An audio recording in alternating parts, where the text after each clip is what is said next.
लक्ष्मीच्या पावलांनी या मालिकेच्या 14 जानेवारीच्या महा एपिसोड भाग 1 मध्ये आपण पाहणार आहोत. आता अद्वैत आणि कला फोनवरती बोलत असतात. अद्वैत म्हणतो, तू हा एवढंच का करतेस? यावरती पुन्हा अद्वैतच म्हणतो, कसं आहे ना, एवढ्या सगळ्या लोकांचा स्वयंपाक करून तू दमली असशील, झोप लवकर आणि उद्या सकाळी पुन्हा तुला अंगठी सिलेक्ट करायला यायचं आहे ना. असं म्हणत अद्वैत फोन ठेवतो. कला विचार करते, काय हा योगायोग, दरवेळेला ह्या आगाऊ चांदेकरसोबत माझंच बोलणं होतं. पण खरं सांगायचं तर हा आगाऊ चांदेकर मला वाटतोय तितका काही आगाऊ नाही आहे. नैनाताईसोबत तो खूप छान बोलतो. नैनाताईला नक्की सुखात ठेवेल. पण नैनाताई इतक्या रात्री कुठे गेली होती असा विचार करत असताना नैना येते. मग नैनाकडे कला रागाने बघते आणि ताई, इतक्या रात्री तू कुठे गेली होतीस? यावरती नैना म्हणते, बघ, मी तुझी मोठी बहीण आहे, तू माझी मोठी बहीण नाही आहेस, मी तुला उत्तर द्यायला. यावरती आता मात्र कला सांगते, पण इतक्या रात्री तू गेली कुठे होतीस? आईला तरी सांगून काही गेली होतीस का? यावरती नैना सांगते, हे बघ, तू मला उत्तर नको देऊस, मी माझ्या होणाऱ्या नवऱ्याला भेटायला गेले होते. कला म्हणते, ताई तू खोटं बोलू नकोस. आता मात्र नैना घाबरते. कला असं का उलट तपासणी करते? तिला खूप मोठा प्रश्नच पडतो. त्यावरती आता मात्र इकडे नैना म्हणते, तुला काय माहिती, मी माझ्या नवऱ्याला भेटायला गेले होते, सांगते ना तुला मी. कला म्हणते, ताई तू तुझा मोबाईल विसरून गेली होतीस आणि त्यावेळेला त्या आगाऊ चांदेकरचे खूप मिस कॉल होते, म्हणून मी फोन रिसीव्ह केला होता. तो तुझ्याशी बोलत होता, म्हणजे माझ्याशी, मग तो तुला कसा भेटेल? यावरती आता मात्र नैना खोटं बोलायला लागते. नैना सांगते, मी स्पिन्स्टर पार्टीला गेले होते. कला म्हणते, काय? यावरती नैना म्हणते, हो, मी स्पिन्स्टर पार्टीला गेले होते, म्हणजे लग्न ठरल्यावरती तिच्या मुली नवरीच्या बहिणी या आहेत ना, त्या तिला पार्टी देतात. यावरती कला म्हणते, पण तू सांगून जायचं ना. नैना म्हणते, सांगून तुला गोष्टी समजल्या असत्या का? काय वेड्यासारखं बडबडतेस, तुला कोणत्याही गोष्टी सांगून समजल्या नसत्या. यावरती कला म्हणते, मला नसत्या समजल्या, पण तू समजून सांगून जायला पाहिजे होतंस. नैना म्हणते, मला ही गरज वाटली नाही आणि मला प्रश्न विचारायचे नाही. तोपर्यंत इकडे आता आबा सांगत असतात, आपल्या परंपरेनुसार आपल्याला होणाऱ्या सुनबाईला आपल्या घरातला एक मौल्यवान म्हणजे पारंपरिक दागिना द्यायला पाहिजे. तर मला असं वाटलं आपल्या घरात चंद्रहार आहे ना, तो देऊया. तोपर्यंत इकडे आता रोहिणी चिडते आणि म्हणते, माझा चंद्रहार तुम्हाला द्यायला हवा होता का? म्हणजे तो चंद्रहार आईने मला दिलाय. यावरती आबा म्हणतात, अगं तसं नाही, मी आपलं एक सुचवलं. मग रोहिणी चिडते आणि म्हणते, का? वहिनीचा कोल्हापुरी साज द्या. रोहिणी, नाहीतर रजनी वहिनीचं तोडे द्या, माझाच चंद्रहारवरती का आलात? यावरती अद्वैत म्हणतो, आत्या चिलकर, कसं आहे ना, अगं म्हणजे असं काही नाही आहे, आबांच्या मनात जे वाटलं ते बोलले. पण आपण नैनाला एखादी छोटीशी गोष्ट दिली ना, तरी ती खुश होईल परंपरा म्हणून. अशा मटेरियलिस्टिक गोष्टींवरती तिचा काही एवढा विश्वास नाही आहे. तिला नाती जपण्यात आनंद वाटतो. रोहिणी म्हणते, मग मला हव्यास आहे का? यावरती अद्वैत म्हणतो, अगं तसं नाही आहे, आपण तिला वेगळं काहीतरी देऊया, तू स्वतःला त्रास करून घेऊ नको. आबा म्हणतात, अगं रोहिणी, का राग घालून घेतेस डोक्यात? माझ्या तोंडामध्ये चंद्रहार आला म्हणून मी पटकन बोलून गेलो. तोपर्यंत इकडे आता नैना राहुलला कॉल करत असते, पण राहुल सगळ्यांच्या सोबत असल्यामुळे तिचा कॉल काही उचलू शकत नसतो. नैना विचार करते, राहुल फोन उचल, मी कधीपासून तुला फोन करते आहे. पण राहुल काही फोन उचलत नाही. तेवढ्यात तिथे बाबा येतात आणि त्याच वेळेला आता कलासुद्धा येते. आणि आता संगीता तयार झालेली असते. कला म्हणते, आई अगं कुठे निघालीस तू? संगीता म्हणते, अगं आपल्याला अंगठी वगैरे खरेदी करायला जायला हवे ना. कलाचे बाबा म्हणतात, अंगठी तर खरेदी करायला जायला हवे, पण आपल्याकडे पैशाची व्यवस्था कुठे आहे? कला म्हणते, बाबा तुम्ही काळजी करू नका, तुम्ही सगळेजण चांदेकरांच्या पेढीवरती पोचा, पैशाची व्यवस्था करून मी बाहेर येते, तुम्हाला कॉल करते, त्यानंतर तुम्ही माझ्याकडून बाहेरून पैसे घेऊन जा आणि मग अंगठी खरेदी करा. असं म्हणत ती आता नैनाला, नैनाताई तयार हो, तुला अंगठी खरेदीला जायचं आहे ना, नव्या नवरीने असं का बसलेस तू? यावरती संगीता म्हणते, हो बरोबर बोलते ती, अगं तू नवीन नवरीच्या वागण्या बोलण्यावरून सगळं ठरवलं जातं, त्यामुळे पटकन तयार हो, आपल्याला अंगठी घ्यायला जायचं आहे. आणि ही साडी आठवते का? कला म्हणते, ही तर आजीने तुला दिलेली साडी आहे ना. संगीता सांगते, हो, ही साडी नेसून ज्या वेळेला आपली नैनी तयार होईल ना, तेव्हा त्या चांदेकरांच्या पेढीवरचे सोन्याचे हिऱ्यांचे सगळे दागिने फिके पडतील, आपल्या नैनातच तेज सगळीकडे चमकत असेल. कला म्हणते, हो ताई, खरंच तुला ह्या साडीमध्ये पाहून खूप आनंद होईल सगळ्यांना. तितक्यात काजू येते आणि म्हणते, काय आपली हिरोईन तयार झाली की नाही? सगळेजण छानपैकी नैनाला तयार व्हायला सांगतात. संगीता सांगते नवी नवरी कशी खुलून दिसली पाहिजे, पण नैनाच्या मनामध्ये वेगळंच असतं. तिला लवकरात लवकर राहुलला पटवायचं असतं. तोपर्यंत इकडे चांदेकर सुद्धा पेढीवर जायला निघतात. आबा म्हणतात, छान, आता आपण जाता जाता देवीच्या मंदिरात आशीर्वाद घ्यायचा आणि मग तिकडून जाऊया. यावरती सरोज म्हणते, हो, आपण सगळ्यांनी मिळून आधी मंदिरात जाऊ आणि नंतर पेढीवर जाऊ.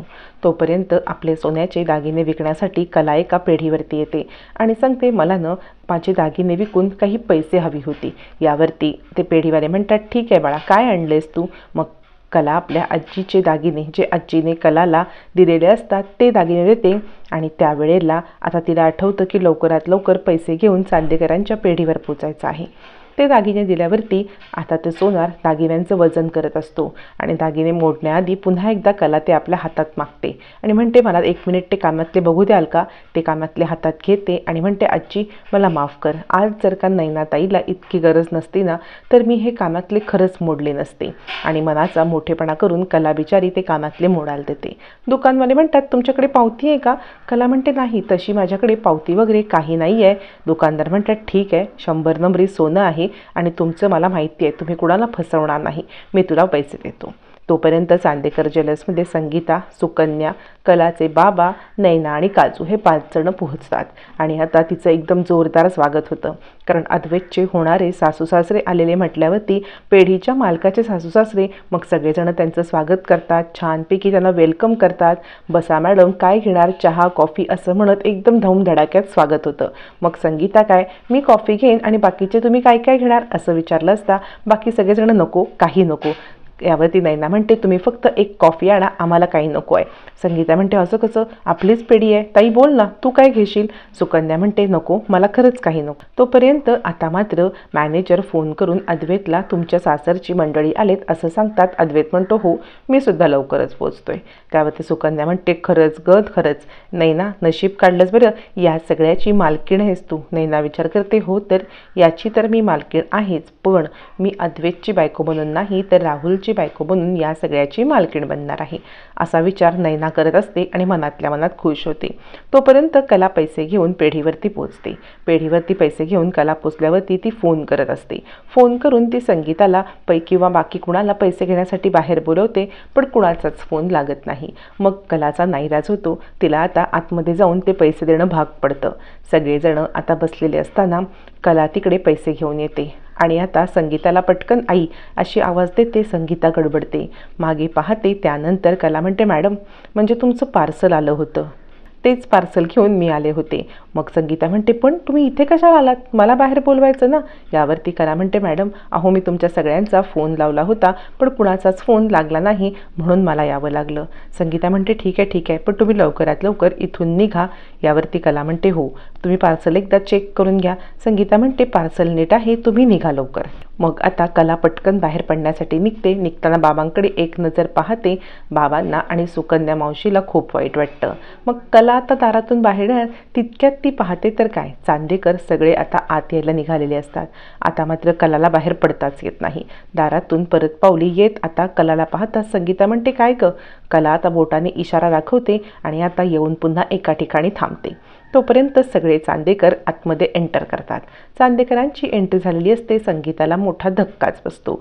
आता मात्र आपलं काही खरं नाही, सगळ्या गोष्टी या सगळ्या लोकांच्या समोर येणार म्हणून संगीता चांगलीच हादरते आणि आता तोंडावरचा हात त्याचीच हाताने नमस्कार करत सगळ्यांना वेलकम करते. या या या, तुम्ही सगळ्यांनी इकडे या. यावरती संगीताला सरोज म्हणते, तुम्ही फॉर्मॅलिटीज का करताय? आमचीच तर पेढी आहे, आमच्याच पेढीवरती आम्हाला तुम्ही कशाला हे करताय? संगीता म्हणते, तसं नाही, कसं आहे, तुमची बाजू मुलाकडची, आम्ही मुलीकडची, त्यामुळे एवढं तर व्याह्यांसाठी करायलाच लागतं ना. आबा म्हणतात, हे बघा, मुलाचं मुलीचं असं काही नसतं, हल्ली मुलगा आणि मुलगी दोघंही समान असतात, आम्ही तरी असं काही मानत नाही आहे. सरोज म्हणते, हो चला आपण आता दागिने बघूया. पण जिथे सोन्याचे दागिने असतात तिथे कला उभी असते. मग मात्र संगीता म्हणते, नको, तो सोन्याचा सेक्शन आहे ना, आपण ना आपली मुलं हिऱ्यासारखी आहेत ना, मग त्यांच्यासाठी हिऱ्याची अंगठी बघूया का? आबा म्हणतात, चालेल, तुम्ही म्हणाल तसं. असं म्हटल्यावरती आता मात्र हिऱ्याची अंगठी घेण्यासाठी हिऱ्याच्या सेक्शनमध्ये संगीता सगळ्यांना नेते, कारण सोन्याच्या सेक्शनमध्ये कला उभी असते. मग सगळेजण हिऱ्याची अंगठी घेण्यासाठी हिऱ्याच्या सेक्शनमध्ये येतात. अद्वैत आता नैनाला बसायला देतो. नैनाला तो म्हणतो, कोणत्या प्रकारची अंगठी तुम्हाला घ्यायची आहे ते तुम्ही पाहून सिलेक्ट करा. म्हणजे तुम्हाला rose gold, white gold, platinum किंवा अजून काही घ्यायचं असेल तर पहा.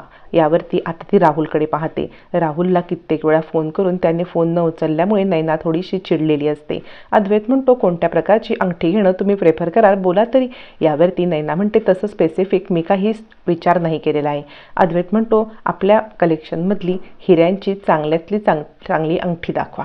असं म्हणत अद्वैत आता अंगठी दाखवायला सांगतो. तोपर्यंत कला बाजूला उभी असते.